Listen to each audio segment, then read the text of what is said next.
cette dernière vidéo dédiée à la quatrième et dernière partie de l'improvisation sur BACH. La partie virtuose, le final. Il faut que ça pétille à la fin. Pour cette partie, je vais reprendre le motif BACH dans les graves et je vais rajouter plein d'arpèges, comme ceci.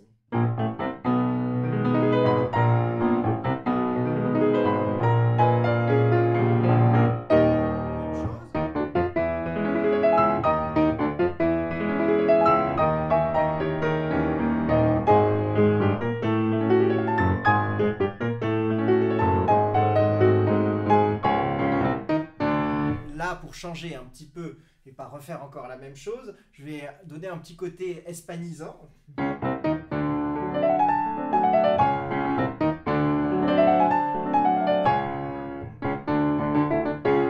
y a un peu ce côté-là.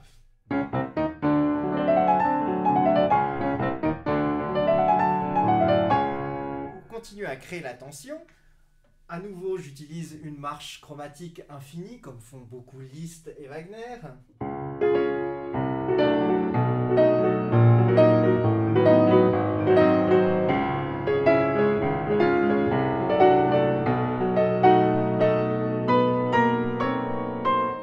Dernière fois le motif BACH et le sommet. On arrive à ce sommet et là, pour briser la montée, pouvoir monter encore plus loin, j'arrête l'accord comme ceci. Et au lieu de continuer, je lance le motif en boucle, BACH, en boucle à la main gauche, comme ceci. Ça donne ça.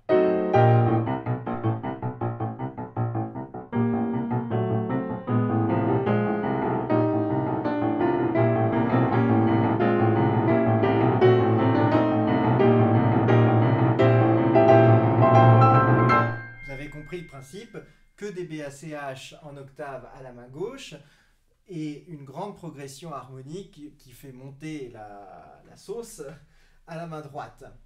À la fin de cette progression, j'arrive bien sûr en mi bémol majeur, qui est je vous rappelle que ma fugue était en do mineur, mi bémol c'est le relatif majeur.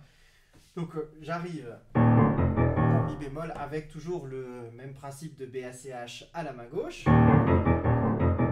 Et je rajoute à la main droite le BACH en plus lent. Donc on a deux BACH superposés, si vous voulez, un rapide à la main gauche et un plus lent à la main droite. Ça donne ça.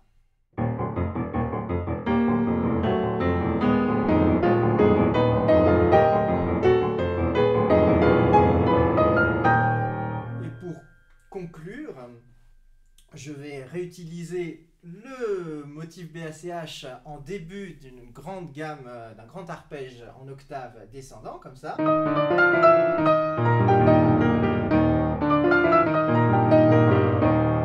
Et je termine avec une formule de virtuosité empruntée à Liszt, qui est une grande gamme chromatique, puisque BACH est un motif très chromatique, et je termine avec une énorme gamme chromatique en arpèges alternés, comme ceci.